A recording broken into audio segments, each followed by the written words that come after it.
Hi everybody, my name is Storybook Charles. Today, our story is Too Hot to Hug by Steve Smallman.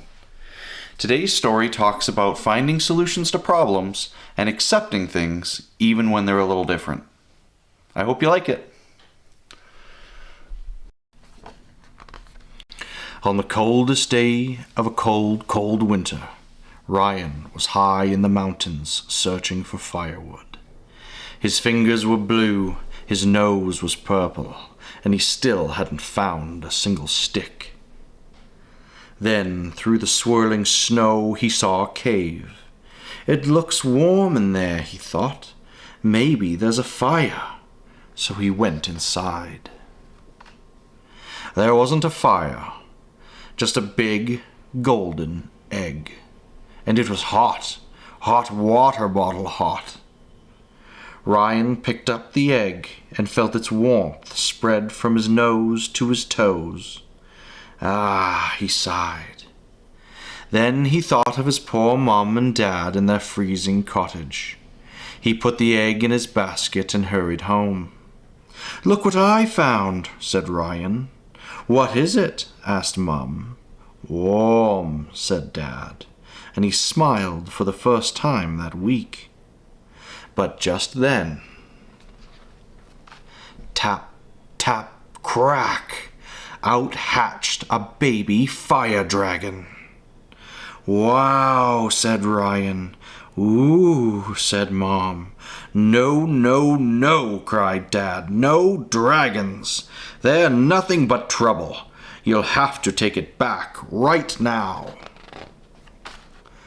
The baby dragon blinked and sniffled. His bottom lip wobbled, and he began to cry. "Hush," said Ryan. "Don't cry."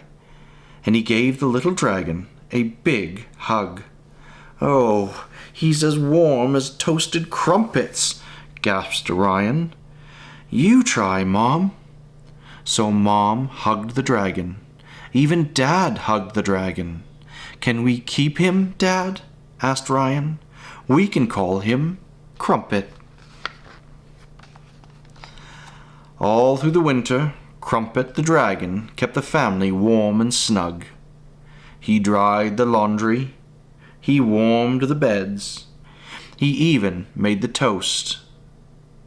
But the hugs were the best. And everywhere that Ryan went, Crumpet went too. Except on bath night. Ryan hated bath night. The water was always cold, and Mom made him wash behind his ears, where his favorite dirt was. Crumpet was scared of water, so he hid behind the sofa, making worried, squeaky noises until Ryan was dry and the water was gone. Then he hugged him until he was warm and toasty. Soon, winter turned to spring. The snow started to melt. Flowers bloomed, and Crumpet started to grow. And as he grew, he got hotter. "It's boiling in here," groaned Dad. "Go away, Crumpet." Crumpet went over to Mum for a hug. "Ouch!" yelled Mum. "You're too hot to hug." Ryan hugged Crumpet, but it wasn't warm and snuggly anymore. It was hot and scorchy. Then one day, Crumpet burned the toast, scorched the laundry, and set fire to Mum's best bedspread. "That's it!" shouted Mum and Dad. "Crumpet has to go." Early the next morning, Ryan and Crumpet set off up the mountain. By now, Crumpet was so hot that his feet left little scorchy footprints in the grass. Even through his glove, Ryan's fingers felt very hot as Crumpet clung to his hand.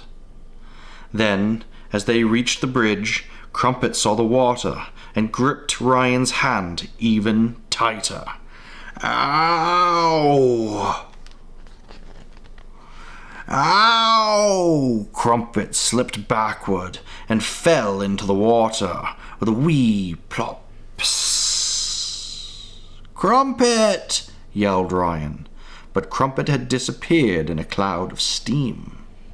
Ryan jumped in to save him from the cold mountain river. But the water wasn't cold. It was lovely and warm. And there was Crumpet, splashing and gurgling and giggling. Ryan hugged him tight, and it wasn't hot and scorchy anymore. It was toasty warm again. The cold water had cooled Crumpet down. "That's better," said Ryan. "Let's go home." And from that day on, Crumpet the dragon lived happily with Ryan and his family. And now, whenever Crumpet gets too hot to hug, he has a great big bubble bath.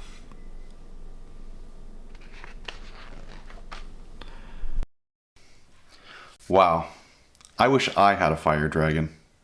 If I did, I think I'd name mine Crackle. I hope you enjoyed the story. Have a great evening, everyone.